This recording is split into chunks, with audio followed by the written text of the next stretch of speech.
Oke, 102,3 Radio Tuntung Pandang FM, ayo berinteraksi untuk pembangunan tanah laut. Ya, tadi sudah dipaparkan oleh Bapak Ibu Guru di ruangan dengar Tuntung Pandang FM ini tentang materi kita yaitu pelaku ekonomi ya, baik siswa-siswi. Dan di pagi menjelang siang hari ini ada penambahan dari Bapak Bupati Kabupaten Tanah Laut, Bapak Haji Muhammad Sukamta, tentang materi kita yaitu pelaku ekonomi untuk kelas 8 dan dengan mata pelajarannya IPS. Silakan Bapak, mohon izin Bapak. Baik, Assalamualaikum warahmatullahi wabarakatuh.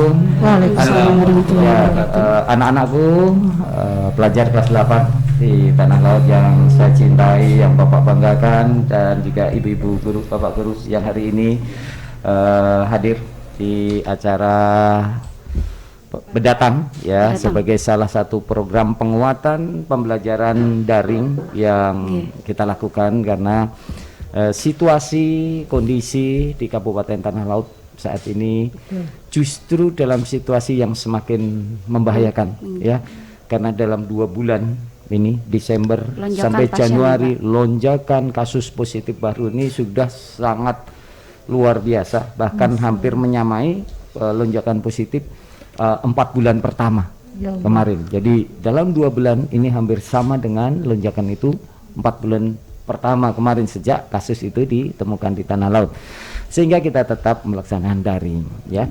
Saya kira kenapa daring ini, saya melihat justru ini adalah ada sebuah keunggulan ya, yang mungkin memang harus difahami kita semua ya.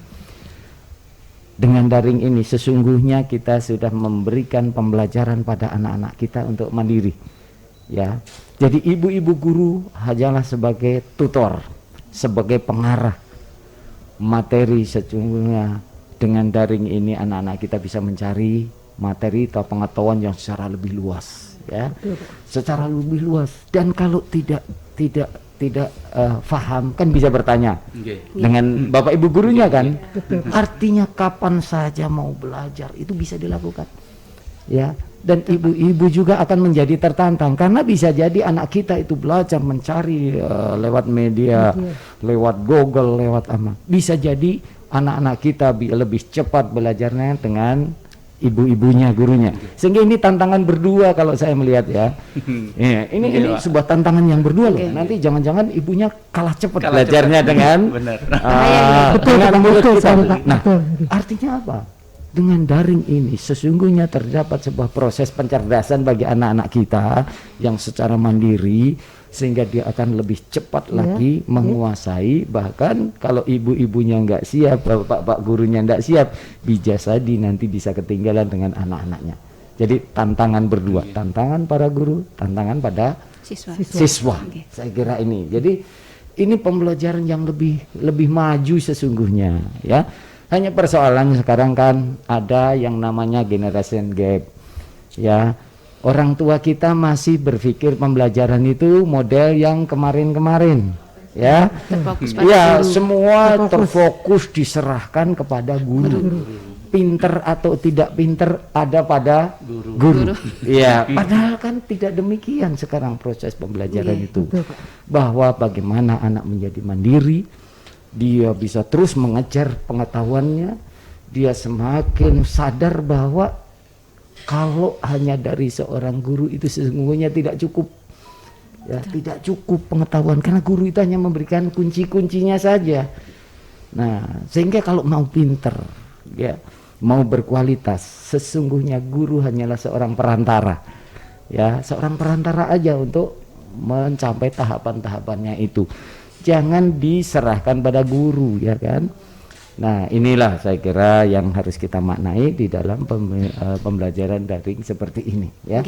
Dan guru nanti sebagai tutor saja fungsinya ya, sehingga semua akan tantangan. Nanti kalau ibunya ditanya, Bu, ini ada materi ini, ternyata saya belum paham di sisi ini sini, ibunya belum belajar, bisa kelabakan kan bapak ibunya kan. Nah ya kan, dan itu bisa terjadi anak-anak, dan itu akan menjadi nanti anak-anak yang kreatif didapat ya, menjadi anak-anak yang terus dia akan kejar ilmu itu, dia akan kejar secara terus menerus Dan itulah anak-anak yang nanti akan memenangkan sebuah persaingan di dalam era industri 4.0 ini, karena semuanya Revolusi sudah industri, ya, betul, revolusi industri 4.0 itu akan menantang anak-anak kita seperti sekarang itu. sudah 5.0 Pak. Iya, nah ini kan perubahan itu kan Betul, sangat cepat kan Bu. iya, betul Jadi sekali. kita tidak bisa kalau pembelajaran itu hanya kayak kemarin-kemarin ya kan.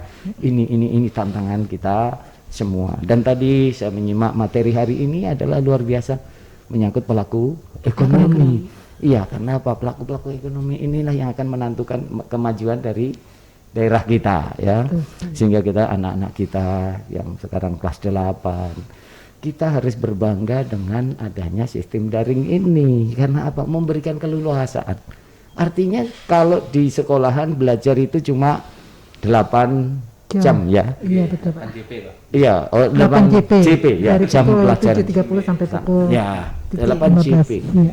Sekarang kan diberi kebebasan, bukan hanya 8 JP, bisa saja 10, 24 jam Pak. 24 jam. 24 jam Pak. Iya kan? Nah, iya, luar biasa kan ini kesempatannya untuk belajar, bukan hanya 8, kalau 8 JP itu ya materinya yang seberapa yang bisa disampaikan oleh seorang guru kan. Ya, artinya sungguh sangat terbatas sekarang ini. Ini kita diberi keleluasaan, anak-anakku sekalian diberi keleluasaan oleh para guru untuk belajar full. Jadi kalau sekarang daring, mana jalan-jalan itu sebenarnya apa kata orang itu keluar dari kebijakan belajaran saya daring. Jadi di rumah itu bukan jalan-jalan tapi tetap belajar ya. Ada anak saya yang kelas 9 itu saya melihat pagi dia belajar, nanti sore dia belajar. Saya lihat apa yang kamu pelajari, dia cari terus, dia cari begini-begini. Tanya saya, ya saya bidangnya sudah lain dan iya, dan kadang-kadang dulu saya tahu kok ini ya, tapi udah lupa. Wong saya kelas 8-nya itu sudah tahun 78 gitu loh. Iya. Iya. Cetak ya gitu. Iya, saya itu kalau sekarang kelas 8-nya itu saya tahun 78 sudah kelas 8-nya itu kan waktu itu. Sehingga saya tahu cara penyelesaian tahu, tapi saya sudah lupa menyesuaikan seperti itu. Jadi memang ini saya kira satu hal yang luar biasa bagi kita, kebijakan yang harus ditetapkan pemerintah. Saya kira kita jangan lagi kita berpikir dengan cara-cara kemarin ya. Yang kuno tuh ya Pak. Ya, saya kira gini Bu, saya sangat tertarik apa yang dikatakan Cak Lontong. Ya, Iya Pak. gini, Ya. sekarang ini ada tipe, baik ASN, baik pelajar tuh ada tipe. Ya, ada 3 kata Cak Lontong. Politisi juga gitu. Yang satu katanya apa? Tipe unyil. Ya, tipe unyil. Kecil tuh Pak. Ya, bukan. Saya nonton unyil itu tahun 80. Iya Pak. Sekarang saya nonton, sekarang sudah 2021. Saya lihat unyil sekarang berarti sekitar 40 tahun. Kok masih SD aja gitu kan? Tidak ada perubahan ya Pak. Tidak ada perubahan. Kalau mendengar kata unyil, nama unyil itu kan yang terkesan itu orangnya kecil gitu Pak. Iya. Ya, iya, artinya tidak ada perubahan. Kan mereka ada tipe unyil. Jadi tidak mau berubah. Ya, mereka cuma masih SD aja nonton sampai hari ini kan. sampai 40 tahun kok nggak naik-naik gitu. Lah ya, kita nggak bisa kan. Iya. Sekarang juga ada yang tipenya Pak Raden. Ya, tipe Pak Raden. Ya, Pak Raden itu kan orangnya agak feodal ya. Iya. Dulu saya main Ujangan suruh-suruh. ujangannya Ya, konservatif. ya konservatif kan. Kan Oke. ada yang seperti itu kan. Pokoknya harus diarahkan, harus mengikut, harusnya kan seperti itu kan. Nah, kita kan tidak boleh kan. Sekarang udah zamannya kita harus lebih kreatif, kita harus berubah. Ya. Yang lebih berbahaya itu yang tipe Pak Ogah. Nah, Iya. Yang serba dukur cepek dulu. Kalau nggak ada cepeknya nggak mau belajar, nggak kerja, nggak anu. Nah, ini kan yang berbahaya. Padahal kita sekarang kan semua harus sudah out of the box kan, artinya keluar dari kebiasaan-kebiasaan. Kita harus setiap saat kita jangan pernah puas dengan apa yang sudah kita hasilkan hari ini. Besok kita harus menghasilkan hal-hal yang baru lagi. Okay. Ya, metode pembelajaran pun saya harapkan juga begitu anak-anak kita kan. Jangan puas dengan cara pembelajaran yang kemarin-kemarin, karena apa? Akses mendapatkan ilmu sekarang ini sangat terbuka. Betul Pak. Ya, sangat terbuka. Apalagi anak-anak kita itu pintar dalam bahasa Inggris. Wah, itu ilmu bisa didapat dari mana saja. Nggak usah ke Amerika, bisa kuliah dengan orang Amerika. Ya, kalau tahu bahasa Inggris ya. Itu. Saya kira ini yang perlu kita semati pada anak-anak kita. Memang gini Pak, ini ada suatu pertanyaan, mudah-mudahan Bapak sebagai kepala daerah ya, Bupati Kabupaten Laut itu bisa memberikan solusi atau apa suatu motivasi lah terhadap anak kita yang SMP. Nah, pengalaman kami di lapangan seperti ini Pak. Memang bagi siswa yang memiliki kreatif tinggi, mereka akan luar biasa perkembangannya gitu kan. Tetapi ada yang kata Cak Lontong yang diadopsi Bapak tadi, tipe unyil itu susahnya luar biasa Pak. Sampai kita itu ada sistem guling Pak, guru keliling mengunjungi rumah-rumah siswa, ada sistem kurma, nah itu dan seterusnya. Nah itu kami minta mudahan Bapak di kesempatan yang baik ini mudah-mudahan siswa-siswa kita yang mendengar radio ini atau yang tidak pun yang mendengar bisa menyampaikan ke yang tidak mendengar gimana sih motivasi Bapak memberi motivasi mereka supaya tetap gairah seperti yang tadi yang dikatakan Bapak tadi. Nah, mudahan tipe Pak Raden tadi. Baik. Iya. Saya kira kan begini, memang betul. Saya melihat ada ya begini. Mereka hanya mengerjakan apa yang disuruh oleh guru. Kalau PR-nya 5, ya 5 itu aja. Setelah itu main. Saya tahu itu ada dan itu banyak. Dan itu domainnya ada siapa? Tentunya ada di orang tua. Inilah yang namanya tanggung jawab pendidikan, itu tanggung jawab pemerintah, masyarakat, dan orang tua. Nah, disinilah yang harus orang tua juga harus ikut campur tangan. Sekali lagi, yang begitu pasti menyerahkan kepintaran anak itu pada guru. Saya katakan tidak bisa, ya. Kita orang tua harus sekarang juga harus merubah mindset kita, pola pikir kita, bahwa ada tanggung jawab di orang tua. Karena secara agama tanggung jawab mendidik itu di orang tua kok, bukan di guru. Betul Pak. Guru itu hanya membantu ya. Iya, tanggung jawab utama. Pendidikan itu dasar pun dari orang tua. Di orang tua. Iya, itu ku anfusakum wa ahlikum naro, itu kan kewajiban kita orang tua loh, bukan kewajiban guru. Guru hanya mengantarkan, guru hanya membantu, karena kita paham bahwa tidak semua orang tua itu sanggup dengan sempurna untuk mendidik anak-anaknya, termasuk misalnya pembinaan karakter. Sekarang ada mempersoalkan, kalau daring itu nanti di pendidikan karakternya ketinggal. Hilang mungkin Pak ya. Hilang katanya kan begitu. Katanya. Sekarang sesungguhnya pendidikan karakter itu ada di mana? Kan di orang tua. Iya. Karena 24 jam itu kan lebih banyak kumpulnya dengan orang tua kan? Betul. Guru cuma 8 jam. Iya, jadi sangat keliru kalau pendidikan karakter itu kemudian diserahkan kepada guru. Karena apa? Anak-anak itu pasti akan mencontoh kepada orang tuanya, yang utamanya kan begitu ya, yang utamanya dia akan mencontoh pada orang tuanya, terutama kepada ibunya biasanya ya. Anak-anak itu akan mencontoh pendidikan itu pasti pada ibunya ya. Makanya Bu, kalau cari menantu nanti nggak usah lihat aja ibunya seperti apa. Gawat kalau lihat mertuanya ya. Kalau ibunya ya calon menantu ini agak cerewet, kira-kira nggak jauh-jauh lah dari itu.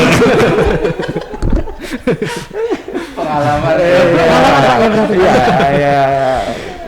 Kan seperti itu. Kan apa? Anak itu kan pasti lebih dekat dengan ibunya. Betul Pak. Bahkan yang dia contoh apapun pasti yang dengan ibunya, karena dia kan mulai menyusui itu kan ada ikatan batin yang luar biasa dengan ibu. Jadi pasti karakter anak seperti apa itu tidak akan jauh dengan ibunya gitu. Sedekat-dekatnya dengan ayahnya tetap dia pasti akan mencontoh dengan ibunya. Jadi pendidikan karakter itu kalau sekarang daring bukan di guru domainnya, tapi domain pada orang tua. Jadi kalau ada anak yang tadi memang guru harus kunjung, harus segala macam, sesungguhnya disinilah peran orang tua untuk mendorong itu. Dan mungkin ibu-ibu guru ya bisa tolong dikasih agak lebih banyak Dan berikan, kalau perlu berikan referensi aja.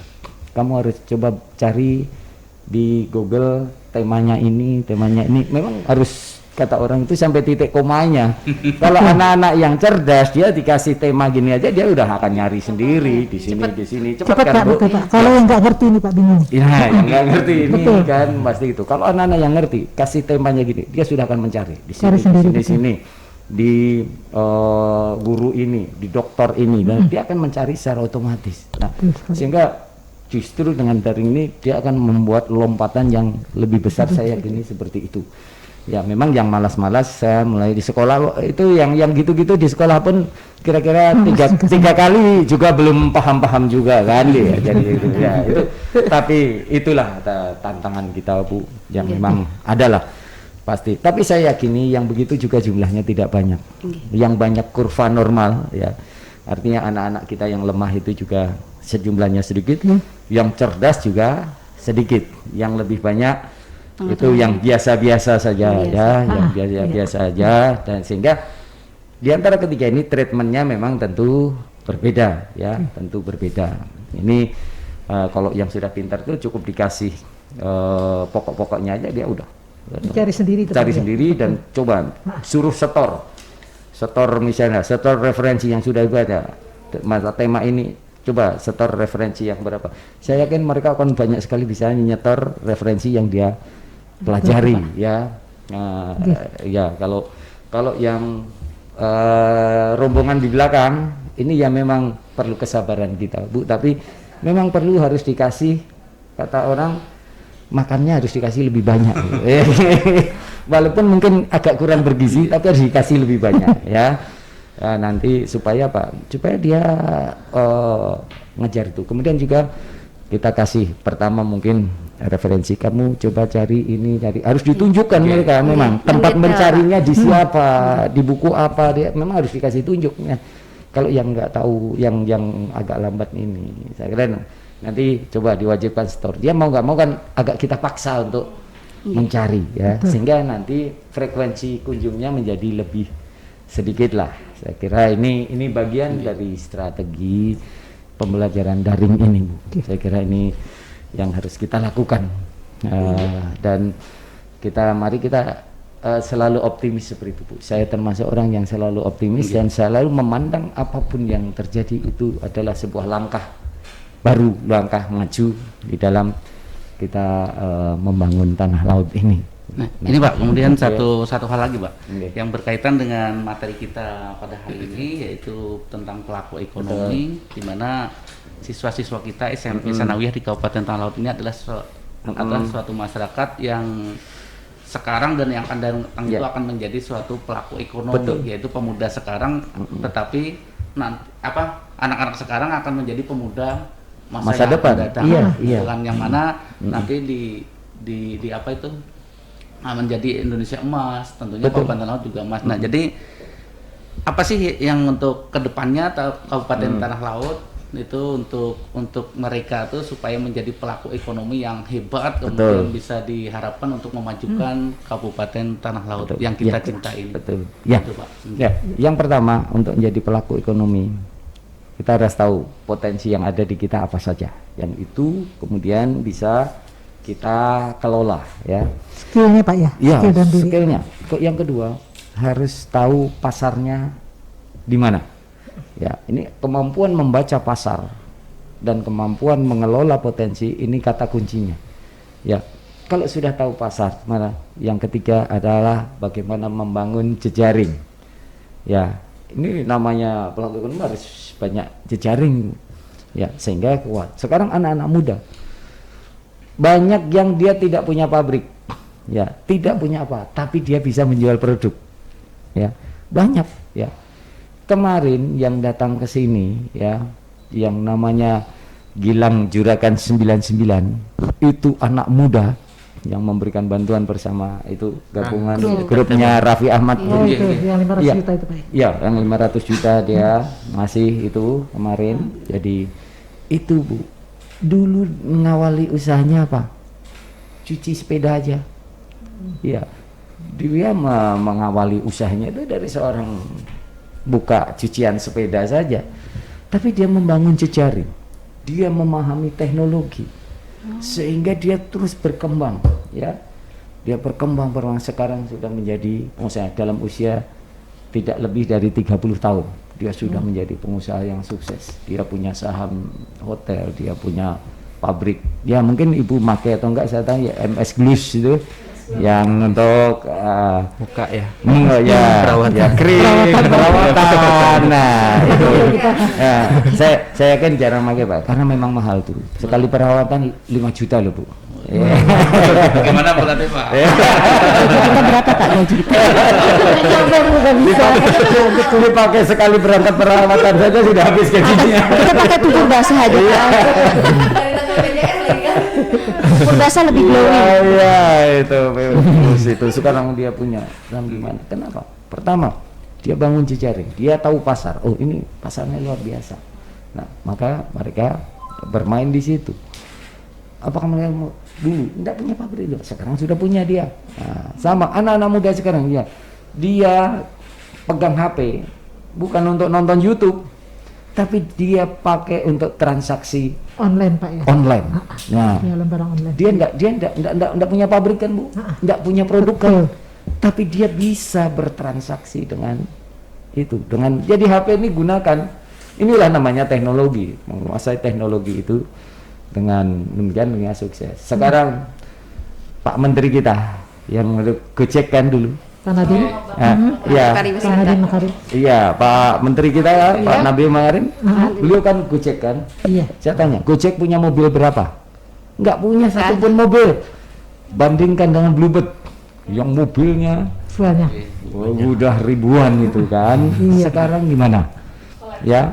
Tidak punya mobil, tetapi penerimaan dari Gojek itu jauh melebihi daripada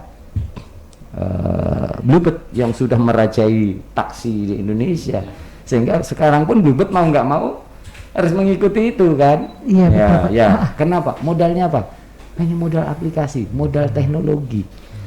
Nah ini bisa beliau sudah di perusahaan yang cukup besar. Kenapa? Tidak perlu ada perawatan, ya kan? Tidak perlu beli mobil, nggak perlu ganti oli, nggak perlu beli bensin dan segala macam kan. Nah, iya, mobilnya tabrakan, nggak ada urusannya kan. Nah, misalnya kan seperti itu. Jadi ini sungguh-sungguh. Nah, sekarang apa? Inilah sekarang zaman teknologi. Saya kira anak-anak sekalian, anak muda, makanya kalau punya HP jangan hanya dipakai nonton YouTube atau main game. Tidak produktif, ya, tidak produktif. Sekarang masuknya di era teknologi,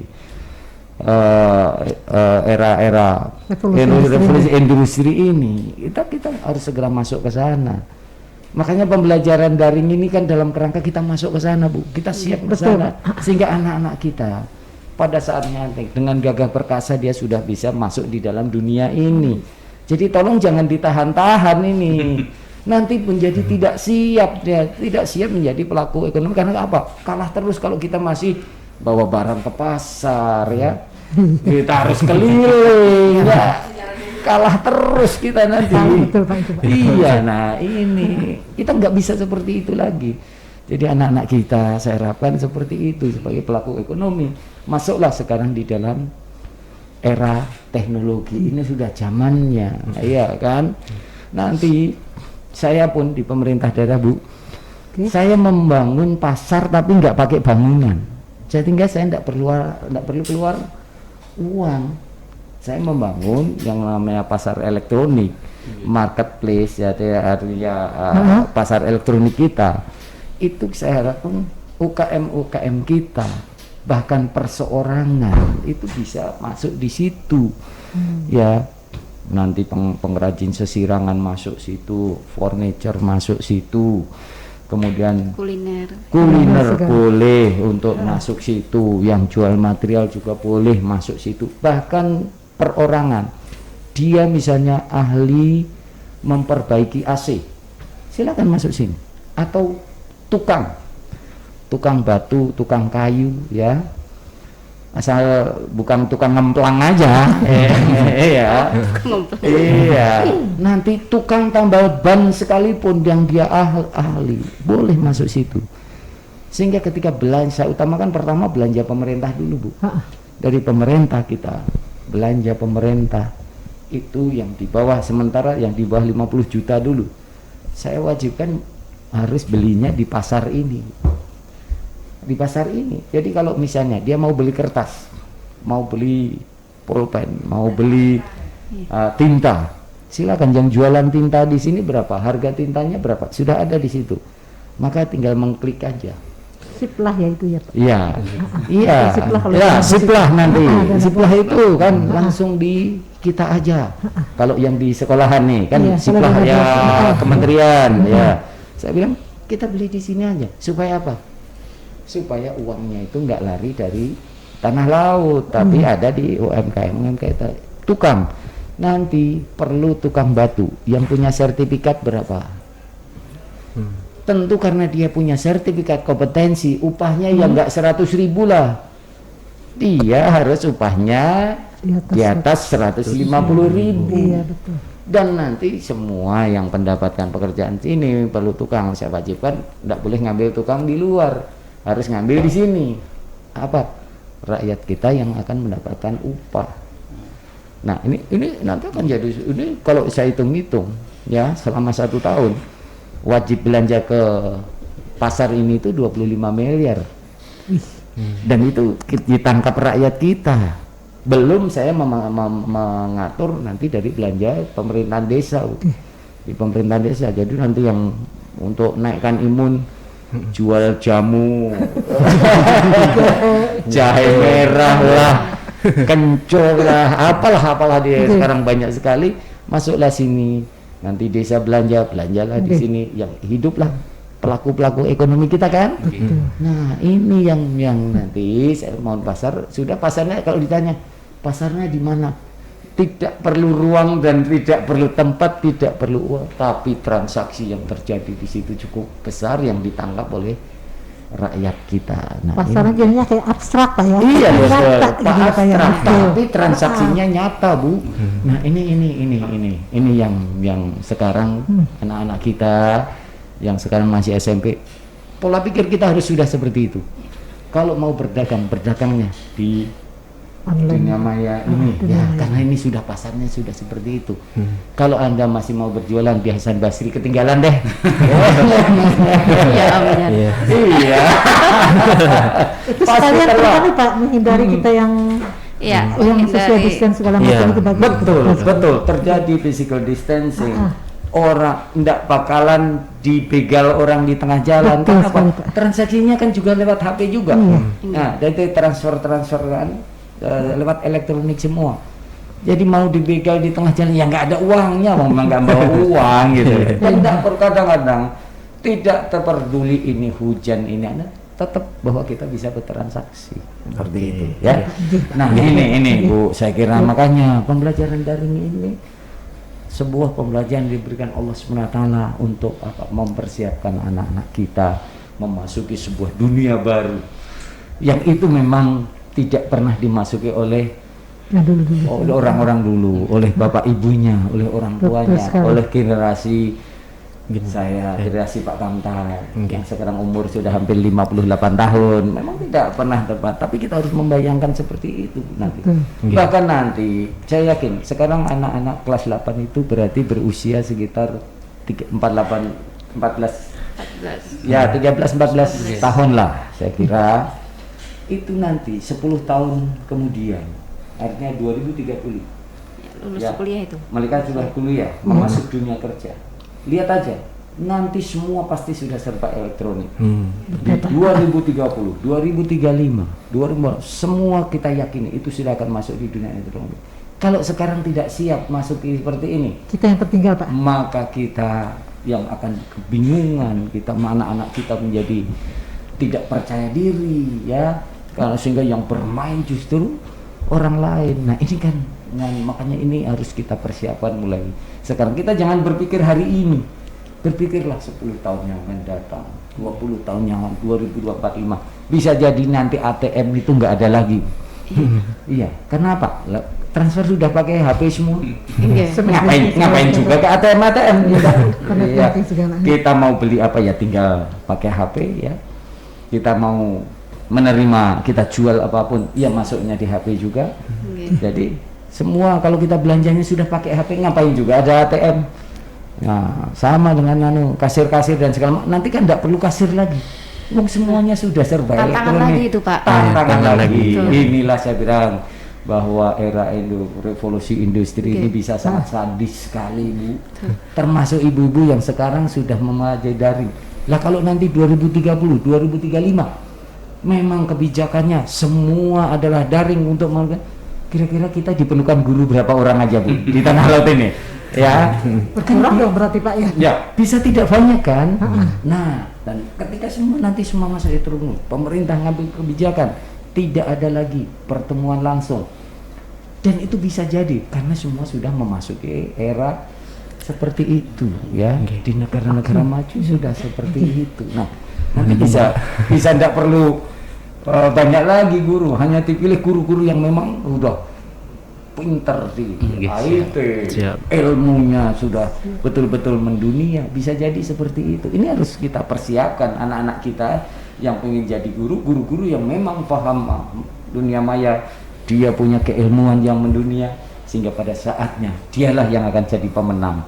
Pemenang untuk di Kabupaten Tanah Laut di Indonesia, bukan hanya Tanah Laut. Sekali lagi terima kasih Bapak Bupati yang telah sudi untuk mampir ke tempat kami ini sama-sama untuk berbagi ilmu. Mudah-mudahan anak-anak kita untuk pelajar SMP dan Sanawiyah se-Kabupaten Laut dan pada umumnya adalah pendengar radio Tuntung Pandang. Mudah-mudahan apa yang disampaikan oleh Bapak Bupati itu menjadi tambahan kita untuk motivasi dan bisa dipahami ya, jangan berpikir tahun ini, berpikirlah 10 tahun. Sekali lagi anak kita masuk itu. Terima kasih Bapak Bupati. Sama-sama. Kami sebagai guru IPS perwakilan dari MGMP IPS SMP se-Kabupaten Laut banyak-banyak mengucapkan terima kasih dan sama-sama apabila ada yang kurang berkenan ya. Sama-sama.